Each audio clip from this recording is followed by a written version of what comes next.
So special thanks to this company for sending us their tabletop water fountain Zen garden. We have opened it all up, and this is everything that comes with it. You get a nice instruction set telling you how to do everything. Your rocks, even a little rake for the rocks, a little fake plant, the stones, the thing to set everything in, the pump, power adapter, etc. And this is what it would look like all put together.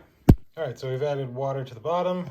Then take this piece, set on top, then the green leaves go right here. And then you just take the little light and push it through right here and attach the pump right here. This whole pump will get submerged down in the water, and then it'll plug in and pump the water through. The white ones go in the front here, and the brown ones go back here with the tree, so it'll look like this. And then you can use a rake to help, push all this around and get it nice and even.